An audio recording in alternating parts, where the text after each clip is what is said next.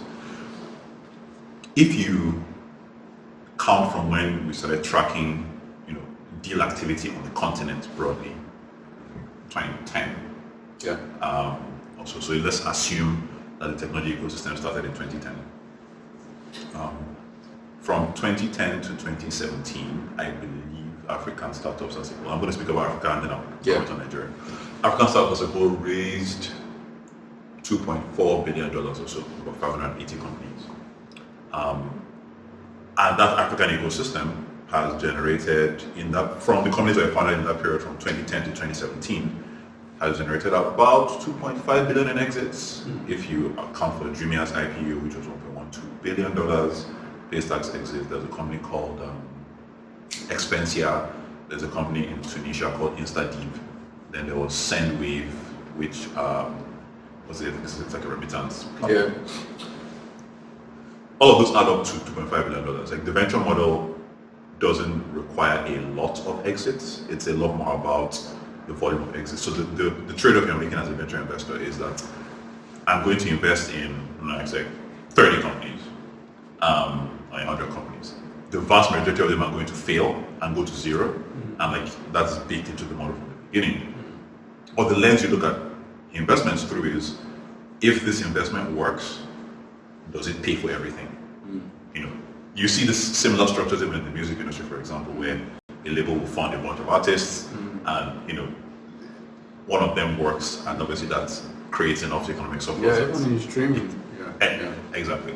So I wouldn't take the existence of one quote unquote major exit in Nigeria as a stain on the industry. I think it is just an articulation of this where we are in the cycle. And what do I mean by that?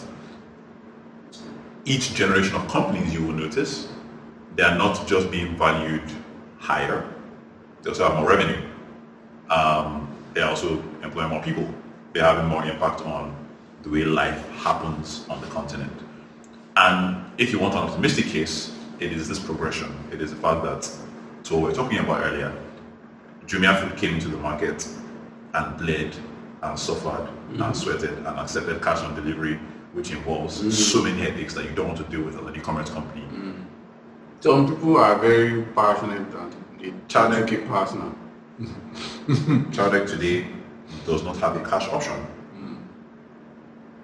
It's worth thinking about why that is. Like, Chowdeck today can operate in this market in Nigeria in 2024, like 7 years after, some 8 years after, without worrying about how do we collect payments. It is, it may seem like a small thing, but like little bits of friction do shape human behavior. And just around the COVID pandemic, or just after the COVID pandemic, OPay, while trying to drive usage of its payments wallet, dropped the price of a meal like 10 naira in some cases. I saw people in tier 2 cities. I think Abeokuta was one of them. I don't remember if Yaban was definitely there. But I remember being like, huh? Why is selling a pack of for 10 naira or 15 naira? That doesn't make any bloody sense whatsoever. But you do have a group of users in all these places who have ordered food and have experienced, I don't actually need to go here to go and buy my food. I can actually keep on doing the work I was doing and food is going to come to me.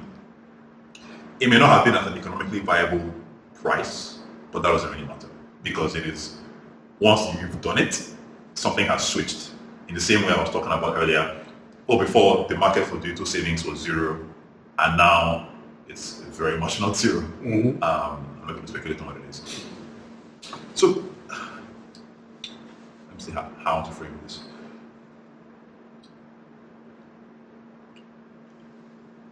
So each generation of companies is going to make investments that will benefit not just themselves directly, but also improve the outcomes or the potential outcomes for everybody that comes after. So I dare say to you now that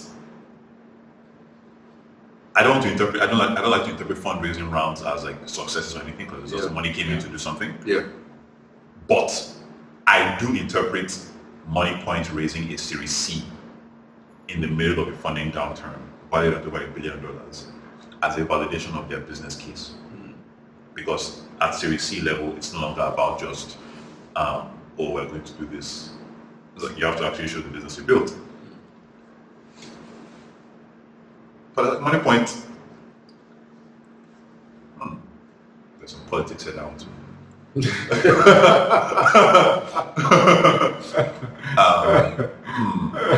Because Money Point, the team used to be at InterSwitch. Actually, that's a perfect example. Thank you. Because Money Point, the founding team used to be at InterSwitch. They were ex-InterSwitch engineers. They built software for banks. They have, and you can expect they have experience with the frictions.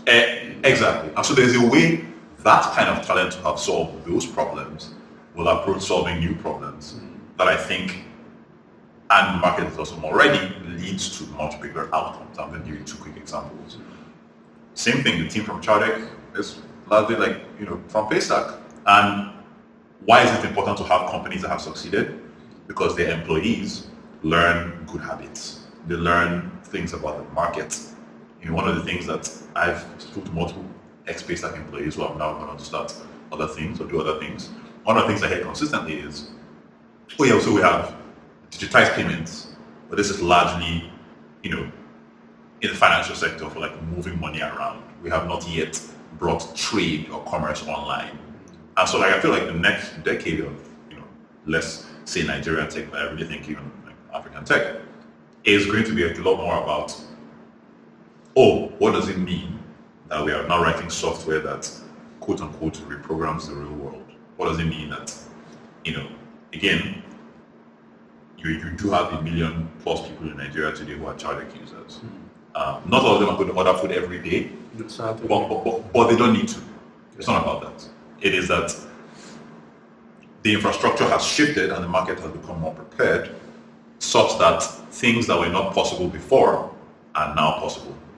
And this is why I fall back to the pool side of things ultimately, because it feels like a higher variance place to be, where there's a saying that I started becoming popular on the internet: nothing ever happens in Nigeria. So you can look at stasis and look at and wait for the government to push infrastructure to you, or you can go build some stuff. The stuff you build is not necessarily going to change the world in the exact ways you want to, but that's not the point of it, because you need to zoom out and think at the ecosystem level. So to come back to your comment on investors,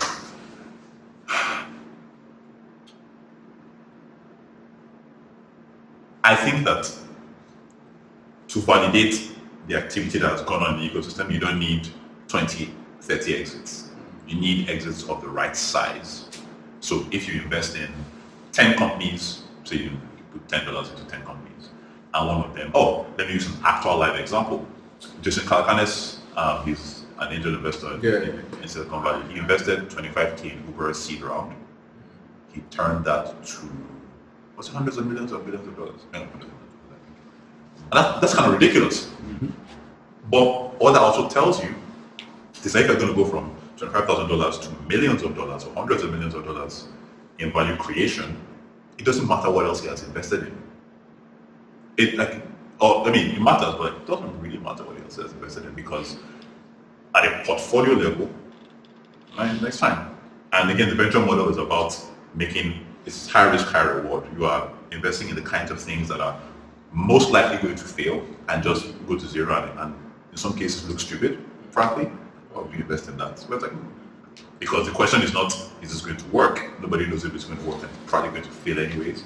And after you make an investment, you do have to, on some level, emotionally make peace with the fact that that thing is probably zero, or could be zero. Could be zero, while you obviously support the founder and try and actually make it a success. But for each investment decision, if you have a portfolio that has 10 companies, 9 of them who are not Paystack, and you have a Paystack, that could be a successful portfolio. It depends on what price you bought Paystack stock at, or what the option of buying Paystack stock at, and what price you exit for. From that perspective, I'm more curious about Nigerian VC returns in 5-10 years, Because then we will have seen, okay, we had this first generation where we sort of tried stuff based off of some of the learnings and some of the capital that has started to recycle in the ecosystem. We made new investments. Like, what's up with those? So if we have a conversation, a further conversation in 5-10 years, and like this second or third generation of African companies that I am suggesting will emerge does not emerge, then I'll eat my words. But until then, I do have a lot of respect for and forbearance for the investor ecosystem, because it's really bloody hard. And you are doing it in a market again where everything is conspiring against the companies you invest in. So investors do have to have those conversations. Even today, it's already happening. The big difference for me, or the thing that I think is not there as much, is an industry-wide conversation about a certain level of organization. And I'm conflicted about this because, again, everybody's here sort of out of enlightened self-interest. And I do think that over time, if we start the conversations, people will naturally, it will become clear that if you want to have a delivery industry, then you need to be paying attention to and having a conversation with the government about energy abundance. And it's not just food delivery, by the way. If we look at the QSR business, like the price of diesel is a significant variable in the equation that determines how many outlets Chicken Republic can open in Nigeria. Because that's the cost of maintaining a branch. Like it's rent and it's diesel. So again, we come back to the same infrastructure issue. But an individual company or an individual investor cannot pull the lever by themselves.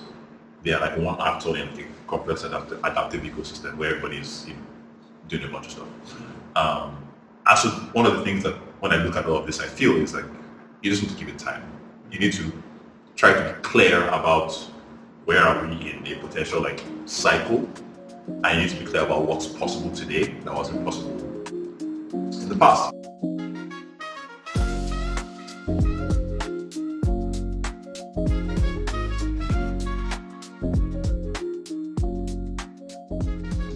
So one final example that I want to give is a company, Omnibiz. So in the past couple of years, you had you call them B2B commerce companies. So what they do is they have relationships with manufacturers, FMCG manufacturers, and then they deliver goods either same day, next day, whatever they want to do, to small mom and pop retailers and kiosks for all kinds of goods. And so if they want to get, for example, like rice, so they don't sell rice. That's a Kenya thing. I should talk about it in the if they want to get spaghetti, thank you. So if they want to get spaghetti, they either order through a mobile phone, through physical agents, and they bring it to them, as opposed to the person actually going to the market to go and buy things. If you think about the ideal way to start this business, it's a software play. You are connecting fragmented, you don't need to, you're not making any of the goods, you don't need to actually worry about handling them. You shouldn't need to worry about handling them.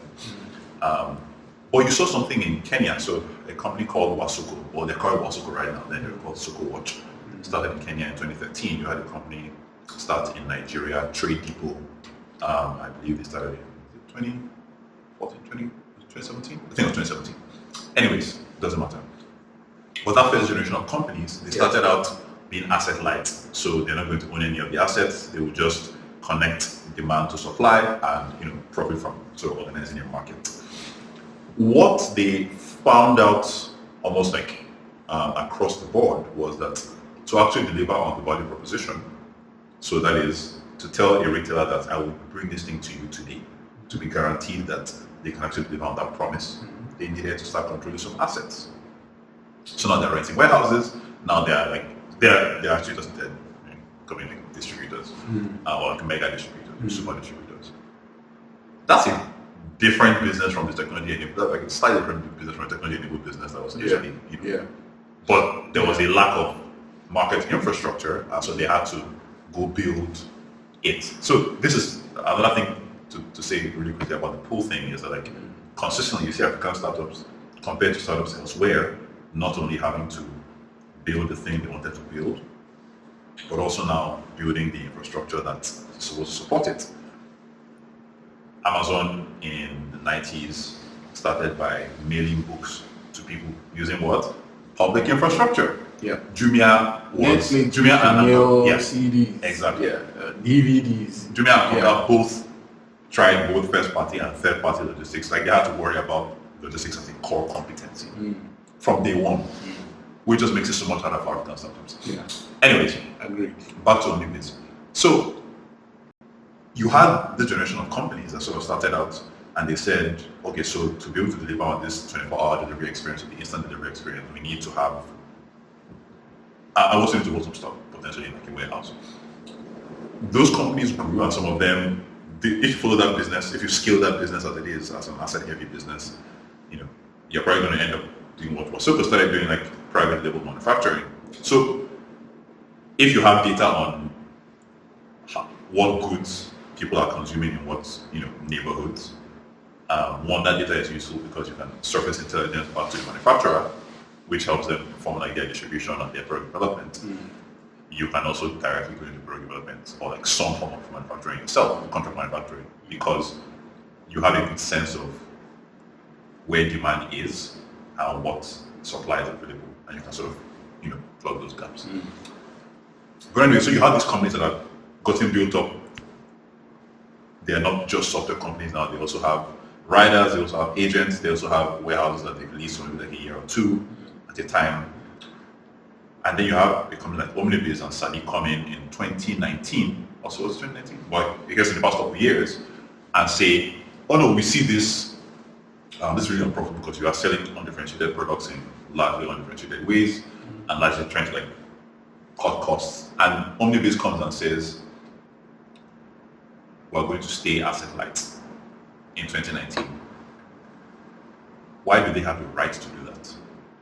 It is that somebody has gone into the market and trained and so now you do have third-party logistics companies who understand what it's like to deal with a software-enabled B2B commerce player.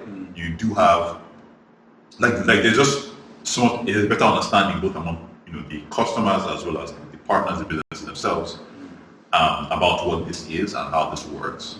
And that means that some models are possible today that were not possible 5 years ago. So it's also interesting, like it's a way of seeing the hidden side, especially in our environment with the infrastructure question. It's a way of seeing the hidden side of a lot of things that we see that work elsewhere. So like I smile when I go to my local booker in Amala and I see child-dead people also in the line, trying to fast track orders and so. But one final question on the infrastructure thing before I talk about human capital, and then we can move on to music, which is also something you are hugely participating in. So like sometimes do you feel like regardless of even the infrastructure deficits, which are necessary, do you also think about fit? Because that's the way I look at the ride-hailing thing, especially the bike. I know people have a lot of negative experience with the death of Okada, and of course, OP found a pivot, and all the other parts, and of course, people put millions of dollars into that space, and policy or whatever just sort of killed it. Policy change.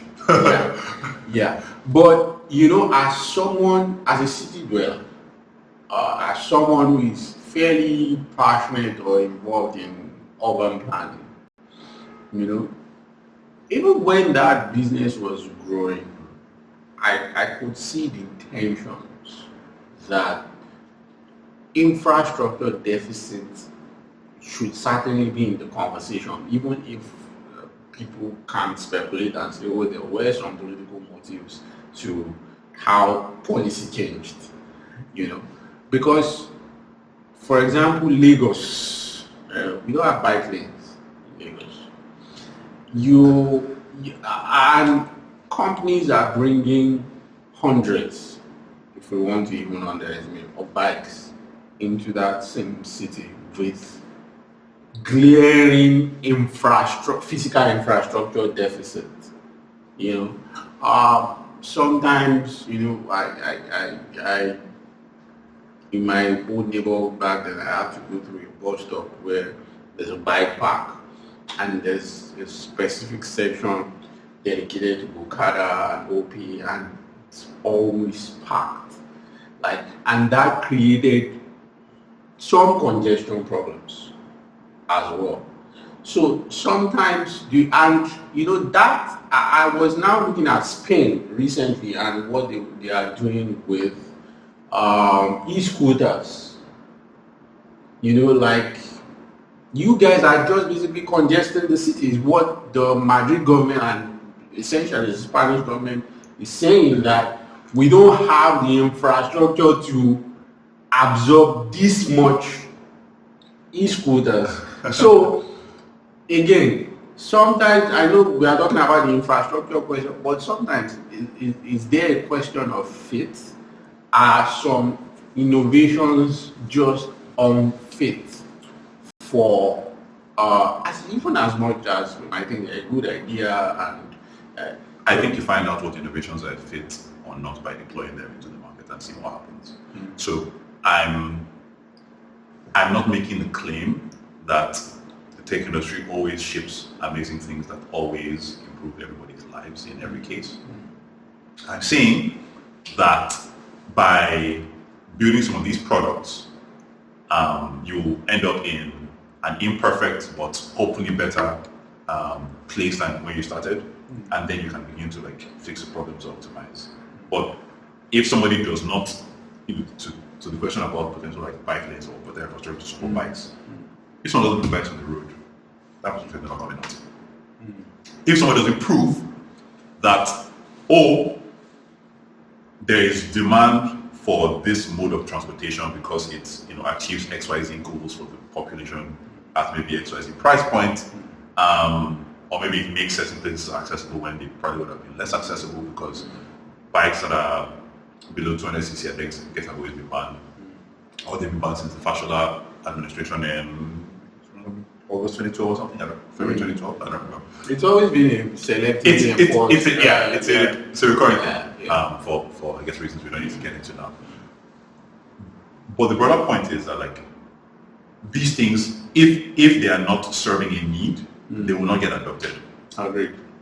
It's not, and this is not a developed market or a rich country where people just do stuff randomly. If people are adopting something at scale, it's solving a problem for them. So if that thing is creating an externality, the conversation to then have is, okay, how do we balance these two equities? But I wouldn't look at the fact that there's congestion and say this is a nuisance, because if you have a bunch of motorcycle taxis that are not connected to the internet, you could still have that exact same congestion. Which is what we eventually got. We got rid of Okada, but we got Okada in those same locations who proved a bit too sticky to get rid of, because they can't write a law to get rid of those. It's interesting because this example is actually a really good example for what we're talking about, because after African countries gained independence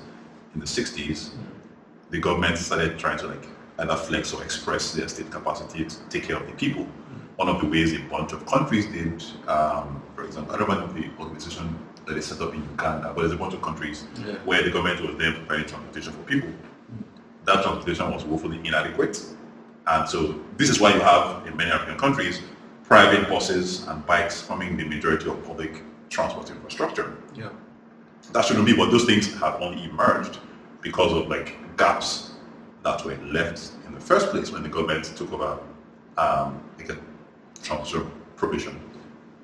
And so again, I view all of this as if you had functioning public transit, Okada doesn't have much of a business. You don't though, and so instead of complaining about the congestion, we need to have a different conversation, because this only exists because people need to get from point A to B at X price point and within Y amount of time. Yeah. And the options that are available to them don't resolve that math. It does not solve that problem. Hence, why? And so they'll adopt a suboptimal, again, per kilometer, a motorcycle is more expensive than any other mode of transport. Yes. Like you spend 100 naira on a bus. Yes, that's But evidently, I'm dating myself and saying you spend 100 naira on a bus. But you spend, let's say you spend 500 naira on a bus. Yeah. You spend 3 times or possibly 4 times or more. Just to get to your house. But you know, as much as as insane as that seems, people put a lot of value on their time, and they attach a lot of importance to getting somewhere on time than having to sit in traffic and so I mean my final something I want us to touch on before we exit tech, no pun intended, is the human capital question. Again, this goes back to the age of the ecosystem and how it is matured. Do you think that, again, I'm not blaming anybody. I also have some skin in the game. I've invested. I'm currently trying to kick off a startup, and the human capital question always come up. For example, you hire a senior developer or someone who says they are a senior developer, but who actually aren't a senior developer. Enough said, right? So, do you think the problem is that there is no complementary human capital investment on the education side of things, right? Like the software engineers, for example, in Nigeria today existed entirely because of the private sector, because of startups, because of outsourcing, because of whatever it is that they can learn on the internet. It's not because they are gaining any institutional academic training in software development. Yeah. So do you think that, how would you say that has slowed down the development of the tech industry in that sense, if at all it has? How do you think about that? I have not thought about human capital as much as I thought about a few other things. So this will be relatively brief. Yeah. That said, I think the biggest impact of the lack of investment in education in this country is that the country remains poor and unproductive. Evidently. I think the tech industry will be fine, but and by that I mean there is a talent crunch in especially for certain kinds of roles. And I'm not talking entirely of just tech talent now. I mean, you also need product managers, you need data people, you need operations people, and we don't give them equal attention. Yeah, true. So developers will get educated, work on complex projects, scale up. I'm not worried about that. But the effect of having a country where most people are not educated is that they are not able to, I don't necessarily mean just a university education, but it's an unproductive country, and that shows up everywhere. It shows up in how many people can potentially adopt an e-commerce service. It shows up in how many people and how people interact with their phones, what kind of services they find interesting or valuable to use. It shows up in their ability to consume the services that we build as a technology industry. Again, if you enable food delivery, but the economics are such that a delivery costs 1,000 naira, and 1,000 naira just happens to be somebody's food budget for the day, they are not going to get that food delivered, no matter what you do. And so, for me, the education issue is one of those fundamental things that affects everything. I don't necessarily view it, and this is possible because I have not done deep research into it, I don't necessarily view it as the only or the biggest boogeyman that's stopping the tech industry from having or developing talent. It is a serious issue because I've tried to hire two, and I've also seen that for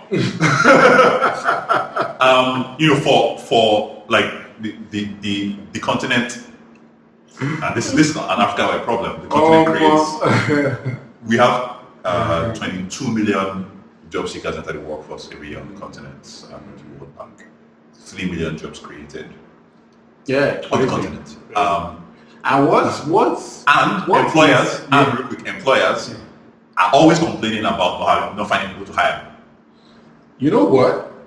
You know what? To add to that, Afro Barometer survey every year, even in countries where conflict, if you think about Congo, Central African Republic, now Sudan, where like they are dealing with, we say we are talking about insecurity in Nigeria, countries that are at war. Afro Barometer survey every year comes up with results, even from those countries, and the people always say the number one problem is jobs. They need jobs. They want jobs.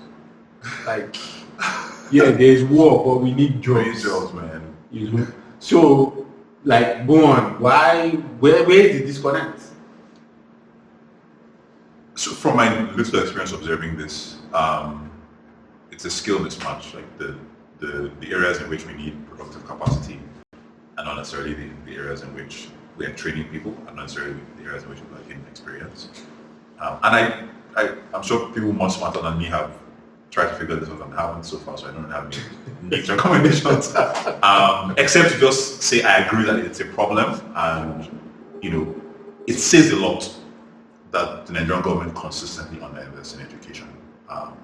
Consistently. Yeah, I agree. Yeah. It says a lot.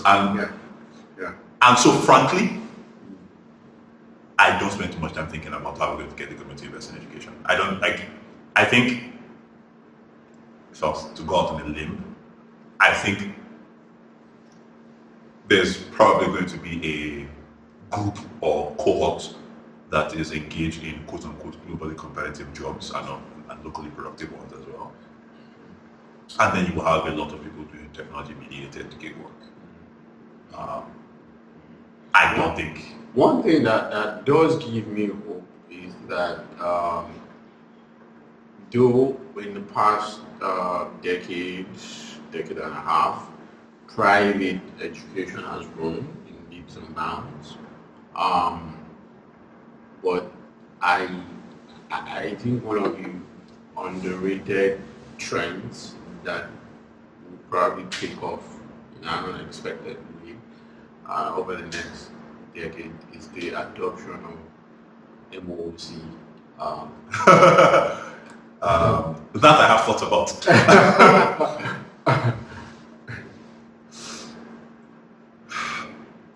The scarce resource for MOOCs, I think, is personal motivation. Like, I don't think even the structure that they give you, which is helpful. But I mean, like, in the bit we're going to talk about music production, the vast majority of my music production education has come on YouTube. Like, it's I have not a single certificate for anything I know how to do, but I've done it because I am interested. I hopefully have the skills to execute the things I'm learning, and I practice a lot, so I spend a lot of. So there's going to be things like that, I guess. But I guess to come back to the education bit, it just doesn't feel to me like even if the government 10x the education budget today, the impact doesn't show up for another 15 years. Yes. And 10x in the education budget today doesn't necessarily mean that there's not better about education. It could mean that 10x money is being stolen, but but I'm just saying, like, this is why on that specific issue, like, I think we have made our bed, frankly. We are lying. We are definitely lying. We're going to observe the results of not educating the population, or more of the results in the coming years. And I think that's the thing we're going to have to deal with. But, and here is where we come back to the poll question: if you do give somebody the opportunity to earn more than they've ever earned before by doing something, you will inevitably shift their worldview. You will inevitably shift their perception of what is possible. So when I look at, I talk to child riders, for example, so yeah, like I'm doing 8 to someone doing 8 to 10 deliveries a day. The more productive ones are doing like 17, like 18 deliveries a day. That maybe adds up to 100k, like 80k a week or something, or that they did last when I had this conversation. But either way, whatever they earn is a decent middle class salary that they earn for carrying food around. And like, I think when you do that, some of those people are going to observe that, instead of just making deliveries, I can also help manage these riders. And like, I think that's how, the people who are going to sort of skill up are largely going to skill up. But I'm frankly, honestly, not expecting any magic to happen. Both because there's no political will for it, but even if we lived in a context or on a country where there was will, there was targeted investment, it will still take at least a decade to show up. And so I'm like, is it going to show up within my lifetime? I don't know, and I'm not going to worry about it. I'm going to sort of try and deal with the world as it is. So, I mean, last year we were at a party, a birthday party, I should say. I don't think Chris would like being outed on the podcast, but Probably not. it is what it is. So we had a fairly alcohol-induced conversation about the music industry, which then fueled a blog post from me. So I want to pick up on some of the threads that we discussed, because music is also something you're actively involved in. You have projects out there, and you have some upcoming ones as well. So, like what we call Afrobeats, whatever people want to argue, but maybe that's for the internet. It's having a moment, right? Like a couple of things. I wouldn't really put it like that, maybe because there was a period of stasis, but now we are at a point where Nigerian artists are touring. Yeah. They're selling out big ticket arenas. Streaming has completely altered the landscape in terms of the economics of particularly artistic compensation. Worsen the economics. well, for those at the top. I think you would clarify that in a minute. But one thing I worry about, so you can tell me if this is if my fears are misaligned or overrated, is that are we like localizing enough of the supply chain in terms of music? Because yes, the talent is here, but from maybe you can say more about this, recording,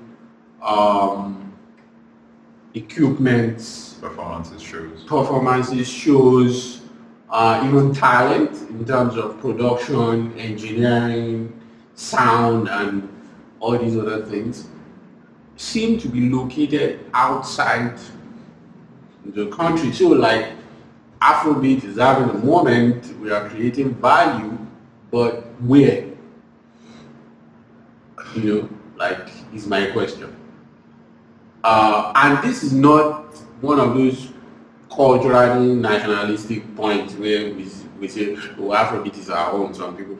I'm all for the export of the product, but I'm also interested in some local value addition as well. So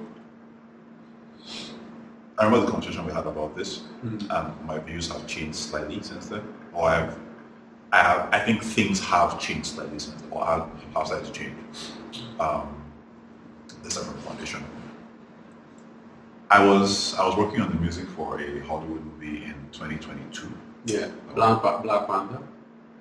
I was going to say, but yes, Black Panther.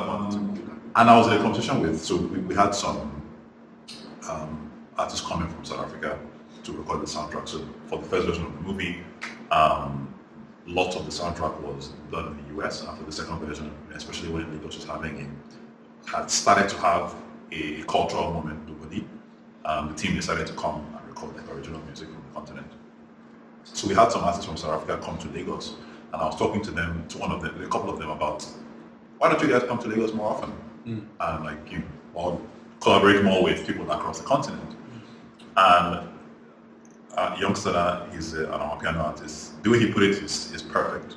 He said, so I live in SA, and let's say I want to go and do a show in Zimbabwe. Let's say the show is on Saturday. I'm going to travel on Friday, get there on Saturday, perform the show, probably do something, maybe work on a song with a local artist, or do something else on Sunday, and then come back. That's 3-4 days of performance revenue that I'm missing out on in South Africa. They come like, how much are they going to pay me in this other country that's going to make it worth me leaving my home market, which already has this robust ecosystem? So sometimes you find that on a Friday night, and piano artist who's having a hot song can perform at 4 different clubs the same night.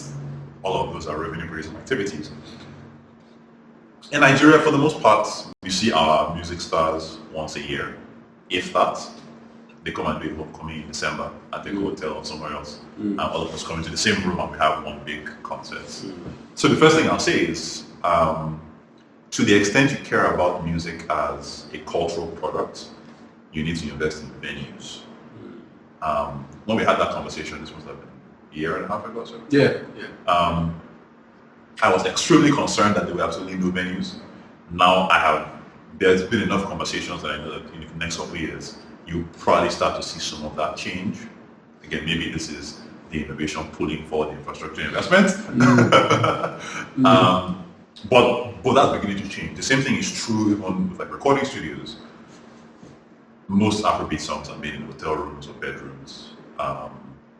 We don't have many, I don't want to say we don't have any, but we don't have many like professional recording studios, and especially not at a price that's accessible for the vast majority of artists here. Like when we were working on Black Panther, we had to search and sweat and try and find out where the studio is here. And we found like 2 or 3 options, ended up picking one, OKD Studios and Lekki Phase 1.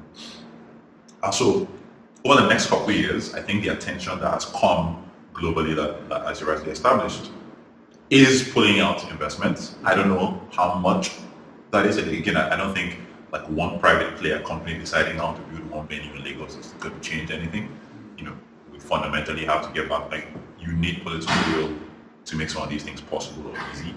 Even if the government is not funding it directly, you need an enabling environment. While Afrobeat is, moving aggressively around the world, and by the way, this has been happening for a very long time. I lived in Mauritius in 2017, and one of my, I'll call it formative experiences there, was walking into a mall and hearing Flavor's music playing in 2017, and I was like, what was it? What's going on here?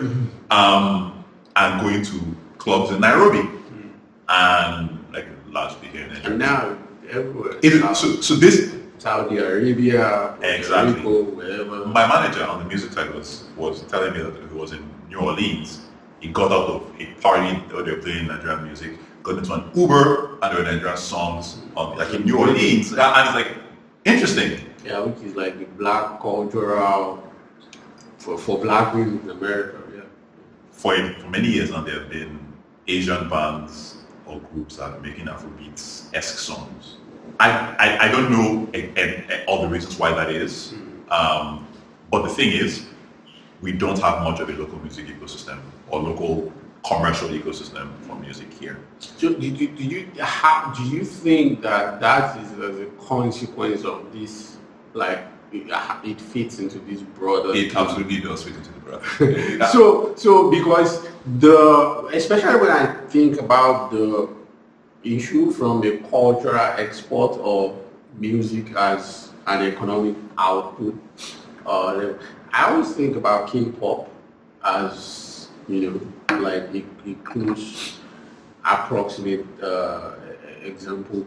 So especially on the venue thing, you could actually tour inside South Korea or do a small Asian tour as a K-pop band or a K-pop solo artist, and will constantly sell out big venues without ever going to the US or to Arena in the UK, and you'll be fine.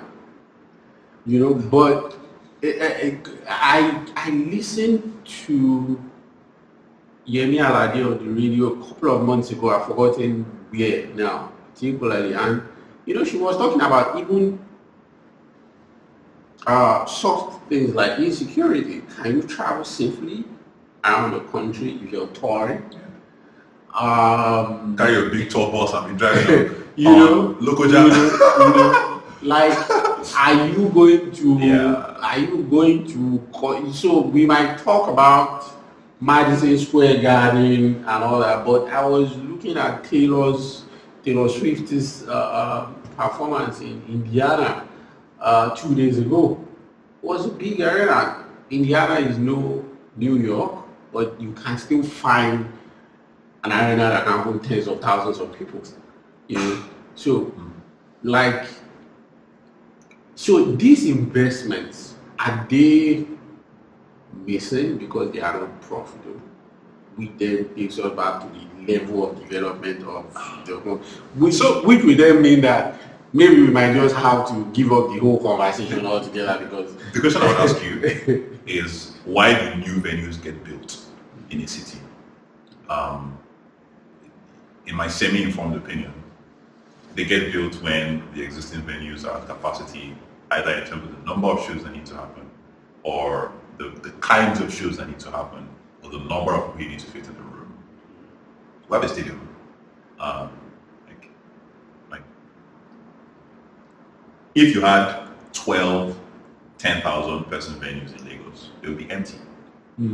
Like, so beyond the physical infrastructure, it's like, it goes back to, do you have a prosperous country or not? Or do you want a prosperous country or not? Because if people have more money than they need to spend on survival, they will start to express choices with how they spend their money. The result of them expressing choices, if we're speaking about music, is going to be, they're going to spend their money and their time on different kinds of music. You will have a richer music ecosystem if you have economic prosperity, because an artist doesn't need to make music that is palatable or enjoyable by everybody else to make a living. So in the US, for example, if you're a hip hop artist, that's what you are, and you can do that. There's a scene if you're a country artist. If you make techno and you live in Detroit, there's a scene for you. And like, for the most part, like, Nigeria is considered an Afrobeat country because, and by the way, Nigerian consumers do have these preferences and they do listen to all this music. But I'm saying, like, if you have more economic prosperity, more of them will express this choice. More people will choose to make different kinds of music, different spins off of like whatever popular music is considered to be. And I think it's a real shame. Like, again, so we can have nice things like Nigeria. So my question then is, I'm curious to run this by you. Why is it sometimes difficult to scale niches of competence? Is it because maybe there are some barriers to the transferability of these competences? Because I'll give you an example. When Star Mega Jam started, right? It used to be a thing, like an annual thing. I go every year till I stopped because of security reasons. So, like, where I'm going with this is that you can have Star Mega Jams in National Stadium, Surulere, Lagos, or TDS in Lincoln. There were two prominent examples that are, so I went to a Willow show, I've forgotten the year now completely, in National Stadium. I went to 50 Cent's show in TDS. Both experiences, despite that they were sellout shows, were horrible in terms of the overall experience. It was too congested, crowd control was practically zero. Of course, people were getting mocked, assaulted, and but those same venues at different times of the year. So the same year that Nigerian Breweries brought Awilo to Nigeria, a different organization brought Ken Franklin to National Stadium. And it was a completely different experience. It was better organized. The same year that Nigerian Breeze brought 50 Cent to TBS, I think that was a year or a year before that House on the Rock started The Experience at the same venue. In fact, I used to joke to people that it was a completely contrasting because later that year after 50 Cent show, when I went to The Experience, it was the area boys and the people that were harassing us for Star Mega Jams were just like at the opposite end of the street clapping their hands. They couldn't do nothing because if you see the bouncers and the dogs that a church was able to, like the entire security architecture, you dare not harass anybody. You understand? So is it a question of the incentives? Is it a question of, I know, like, okay, so religious organizations run largely on volunteer human capital. They're also very rich because people give them a lot of money. Yes, they're also incredibly rich. But I mean, we're talking about Nigerian Breweries is one of the largest corporations in Nigeria. So I fail to see how it's a question of money. So Nigerian Breweries is not putting on an experience for you. They are sponsoring a show. Okay. I would. Here's how I think about it.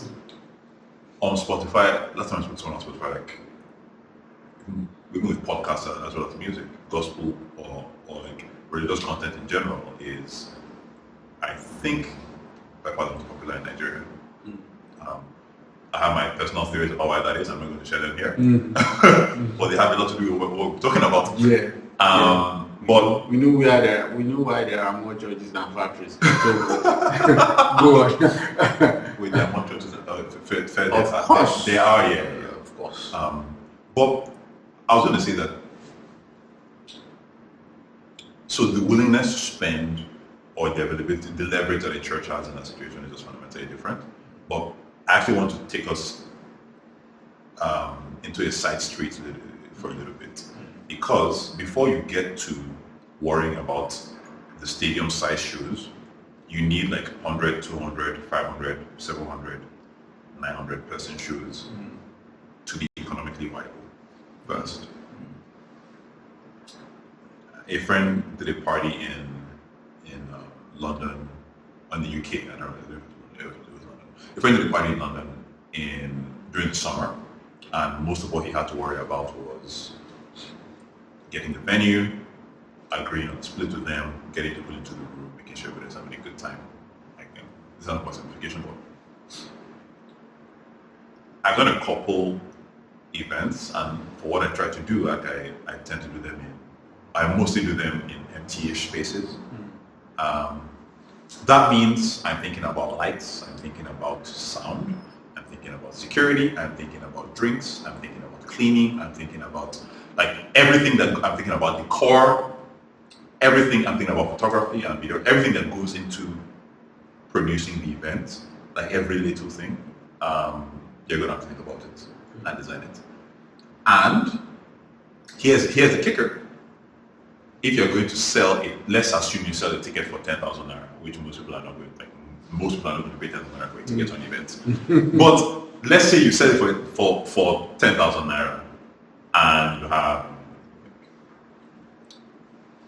let's say you have 500 people in the room.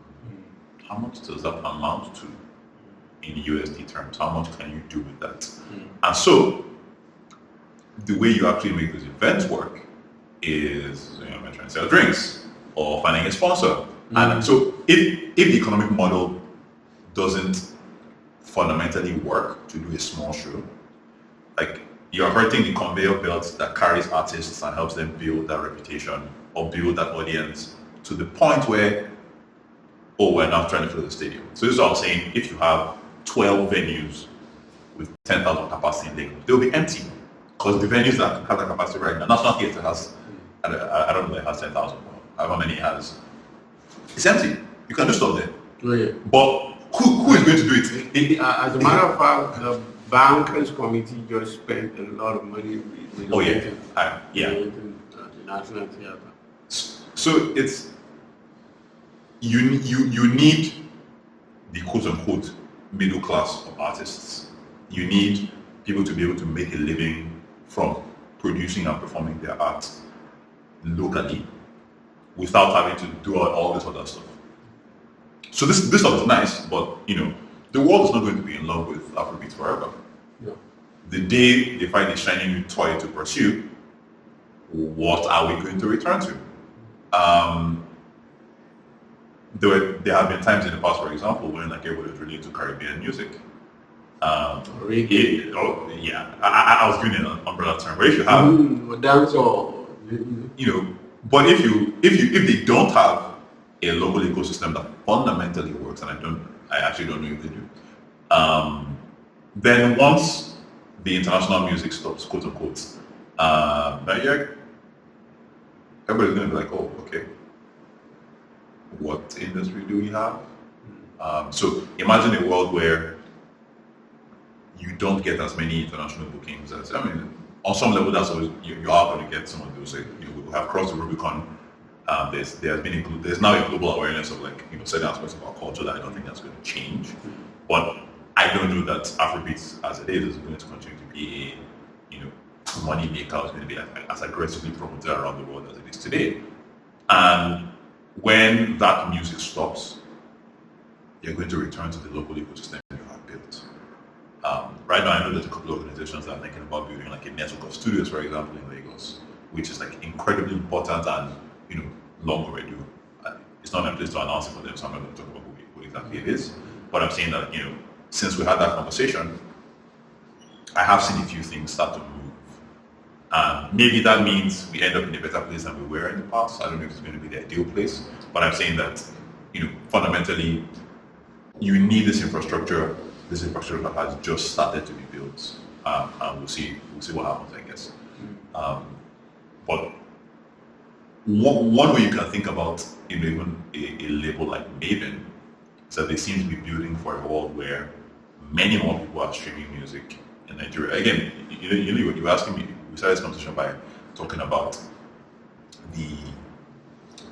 what impact the technology industry has had, if I'm paraphrasing it that way. I want to make a distinction between technology startups and technology industry, or software companies in general. Technology has changed the way life happens on this continent and in this country significantly. And maybe because we're immersed in it, we don't see it as often. But Nigerians have bank accounts and they want to pay with them right now. When I got into the technology ecosystem in 2015, that was not the case. They have their bank accounts. They don't want to pay online. They don't want to make transfers.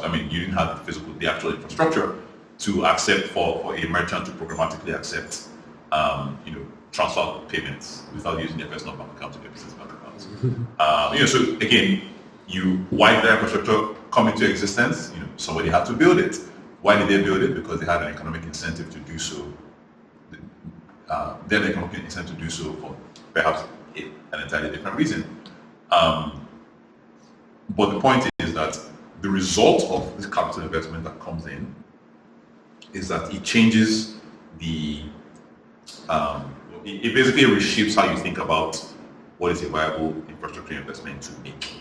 And so even though, strictly speaking, some of those investments will be irrational, the net result at an ecosystem level is going to be that, the next company that comes along trying to do this thing is going to have an easier time because something has fundamentally shifted. So, does this mean that Nigeria is going to get, or we're going to have the exact same, or the scale or depth of the local ecosystem that South Africa has right now? No. That's just, that takes a lot of time. But again, I have learned, sort of reflecting on how technology is moving through the world, and specifically through the continent, I've started to learn a bit more patience. I think I'm fundamentally optimistic about the way this turns out. I don't think every single company is going to work out, and that's fine. But I do think that people have voted with their wallets and with their time as consumers. People are ordering food.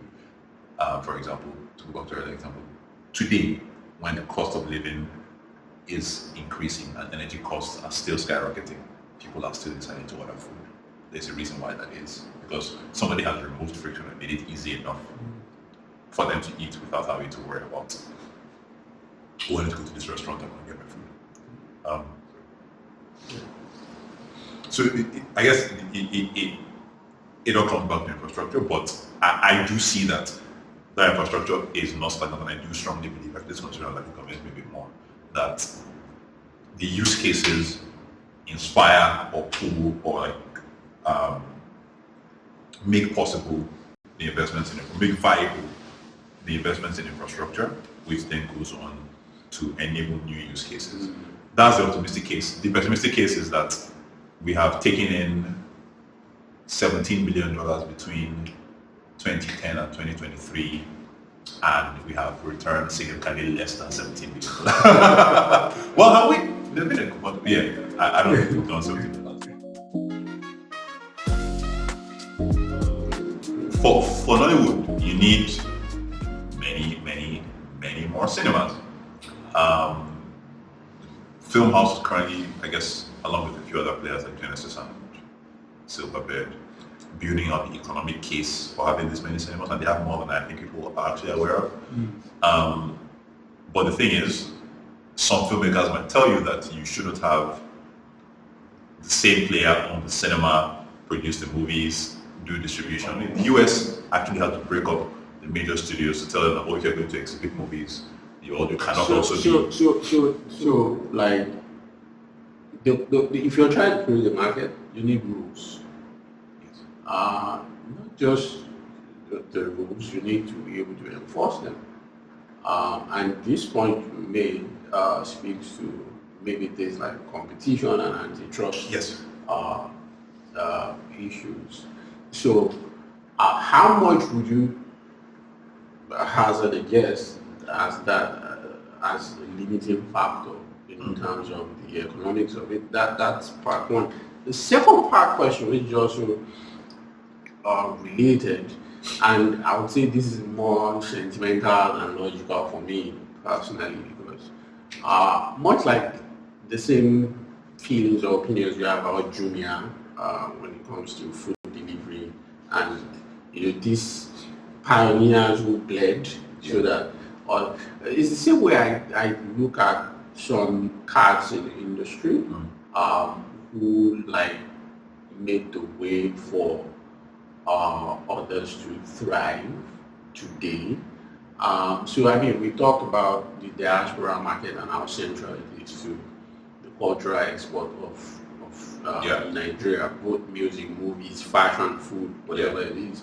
And look at people like Ayo Shonaya and how much he has put in terms of promoting shows, hosting shows, both in and outside of Nigeria.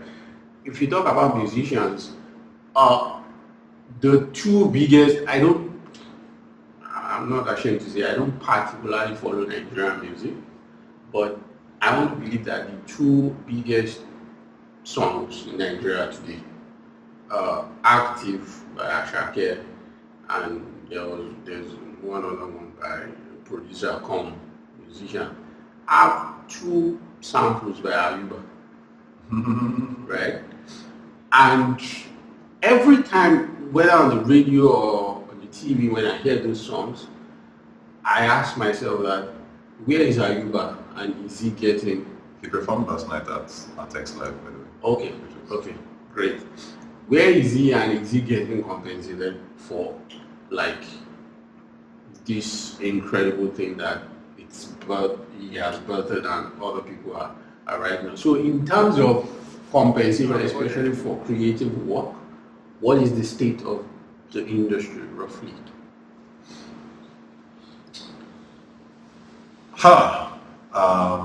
That is, it doesn't seem like it, but that's a very difficult question to answer.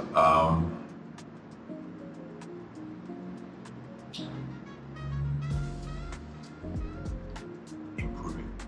Okay. Thank you very much, Mr. Romero. This has been a fantastic conversation.